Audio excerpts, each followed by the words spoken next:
Halo, selamat pagi teman-teman semuanya yang saya kasihi. Bertemu lagi dengan saya Bang Lo untuk berbagi pengetahuan singkat ya teman-teman.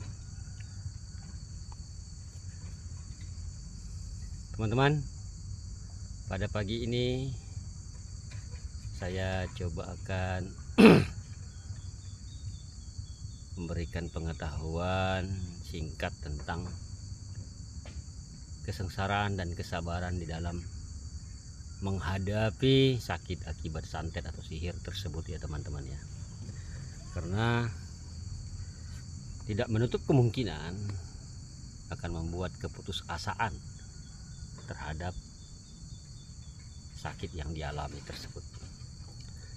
Saya Bang Lo mengucapkan salam logika, berlimpahlah kebijaksanaan untukmu dan keluargamu. Kini dan masa yang akan datang. Dan selamat pagi, shalom, assalamualaikum, damai sejahtera, Om Swastiastu dan Namo Buddhaya, serta salam kebajikan buat semua teman-teman yang ada di seluruh belahan dunia. Teman-teman yang berbahagia, terima kasih atas dukungan kalian kepada channel YouTube saya ini, Bang Loken, dengan cara membantu mensubscribe-nya dan juga menekan notifikasi loncengnya, serta memberikan like atau jempol, memberikan komentar terhadap video-video yang saya upload tentang tanggapannya, serta mau share-nya atau membagi-bagikannya. Saya juga mengadakan live secara live ya, atau langsung terapi pengobatan,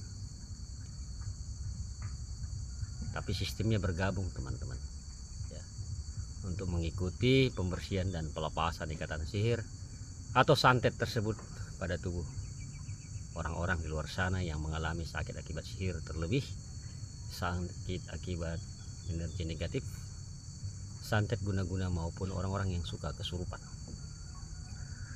Ya, bagi yang sudah bergabung saya ucapkan terima kasih sudah bergabung, dan belum yang bergabung silakan mari bergabung. Teman-teman,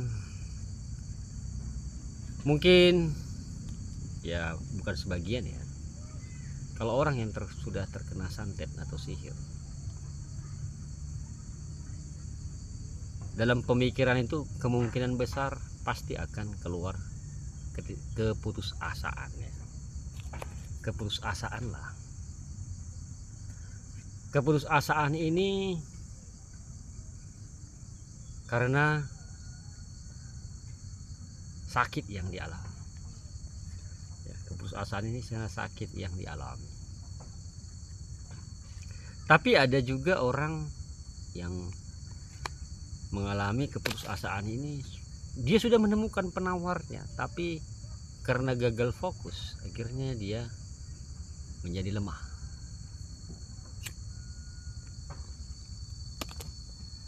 Nah, apalagi bagi orang yang belum menemukan penawarnya atau obatnya atau terapinya ya, berarti dia akan menjadi berlipat dia keputusasaannya. Nah, kekacauan pikiran akibat sihir tersebut mengganggu tubuh seseorang, maka dia akan semakin lemah dan keraguanlah yang muncul ya, keraguan yang akan muncul. Nah, ada orang di tengah perjalanan itu perobatannya berhenti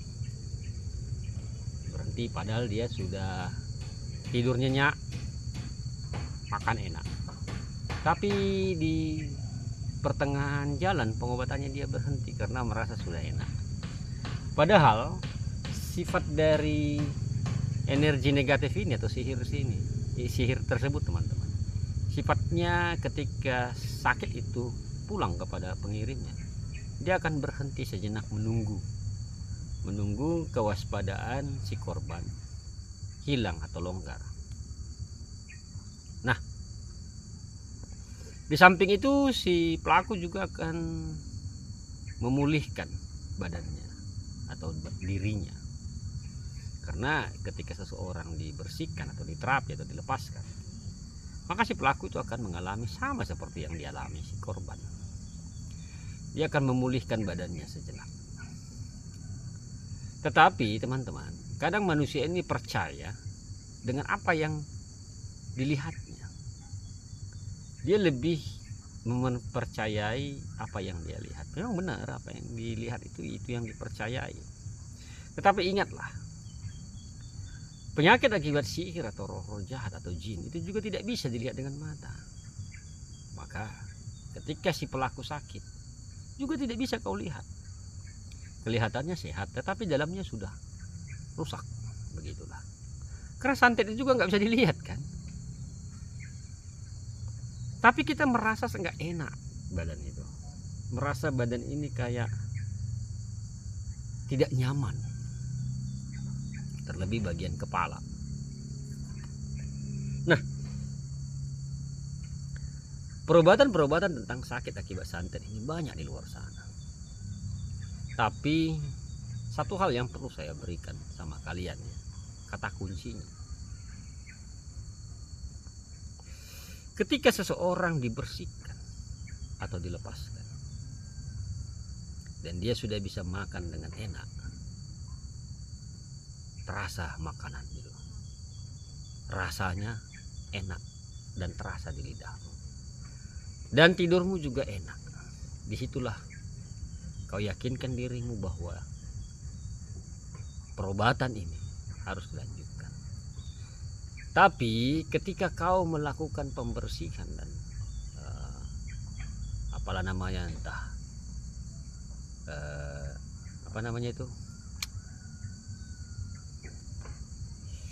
dipocongin lah, entah apalah namanya itu ya, dan kau tidak merasa baik, nggak ada perubahan sedikit pun, jangan kau lanjutkan, karena semua itu makan biaya yang tidak sedikit jumlahnya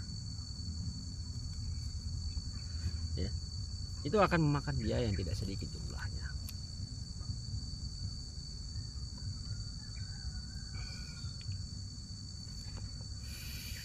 Jadi teman-teman semuanya, keputusasaan, kesengsaraan ketika seseorang mengalami sakit akibat gangguan sihir yang termakan, terminum maupun lewat angin, itu wajar. Wajar selagi masih yang namanya manusia yang memiliki rasa ego, yang memiliki nafsu.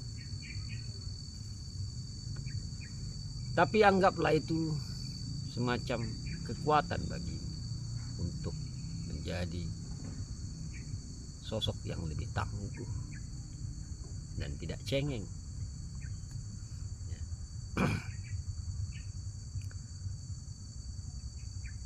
Semakin sering kau dikirimi, kau akan semakin kuat. Bukan kau akan semakin lemah. Asal kau bisa mengontrol pikiran. Terlebih teman-teman, orang-orang yang suka ada biru di kaki ya, lebam biru di bawah dengkul, di betis, di tulang kering atau di paha, ini biasanya mau mencelakaimu, celaka di jalan atau jatuh. Kasarnya ini akan membuat engkau menjadi kayak tumbal untuk ilmu hitam seseorang. Entahlah itu pesugihan atau ilmu hitam, terserahlah, yang penting sifatnya adalah negatif yang mengincar jiwamu. Jadi bersabarlah engkau di dalam keputusasaan sampai semua benar-benar indah nanti kau dapatkan. Kemerdekaan dari segala sakit dari badanmu, kemerdekaan dari sakit yang dialami oleh roh dan pikiranmu, Semua memiliki batas waktu, teman-teman. Semua memiliki batas waktu. Waktu hidup juga ada, waktu untuk mati juga ada. Bahkan waktu untuk sakit juga ada. Semua memiliki batas waktu. Nah, tinggal tergantung kita, sabar gak kita menunggu waktu tersebut. Banyak orang nggak sabar, maunya selesai simsalabim, semudah membalikkan telapak tangan. Ada orang yakin benar ya, orang ini terkenal ya kan, terkenal. Pasti ya saya akan sembuh dengan cepat. Bullshit, gak ada itu. Ya, tidak menjamin itu terkenal itu untuk membantu orang mengobati sakit sihir. Karena orang yang sakit sihir ini, teman-teman, yang bantu ini harus pasang badan. Ya. Yang membantu ini yang harus pasang badan di depan. Dia rela badannya sakit atau luka, atau kasarnya nyawa taruhannya. Ya. Jadi sama-sama berkolaborasi lah, yang sakit dengan yang menerapi atau yang ngobati. Sama-sama berkolaborasi, membangun kepercayaan, ya, membangun optimis dan semangat untuk sehat. Bagaimana dengan orang yang belum mendapatkan penawarnya di luar sana, yang masih meraba-meraba, kemanalah saya akan cari obat saya? Ya, itu lebih parah lagi keputusasaannya. Ya, itu lebih parah lagi keputusasaannya. Apalagi kasus-kasus kena santet, mau bunuh diri ya. Itu banyak itu bisikan-bisikan di telinga itu. Ya, mati aja lah kau, gitu. Tak ada guna kau hidup. Banyak bisikan-bisikan begitu. Jadi kesengsaraan dan keputusasaan, sakit akibat santet, kuncinya hanya satu: fokus dan jangan kau lemah dan kalah. Ketika kau kalah, rohmu lemah, maka siap-siap meninggalkan keluarga. Siap-siap kau meninggalkan keluarga. Meninggalkan maksudnya pindah alam, ya, dan menjadi manusia pesakitan di atas kasur.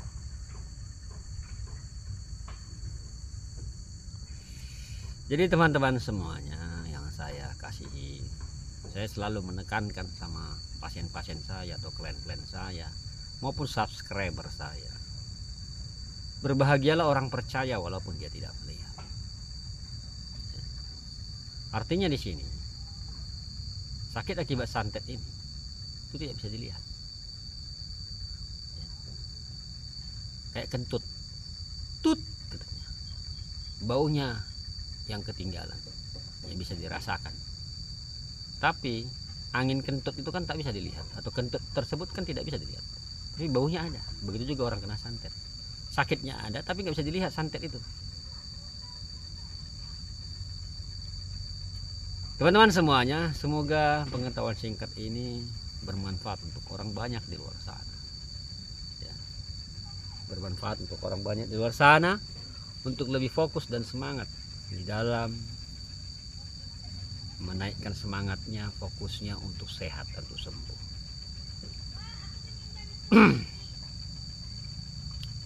Saya Bang Lu mengucapkan syukur dan terima kasih. Sehat selalu dan berlimpahlah kebijaksanaan untukmu dan keluargamu. I love you, I miss you.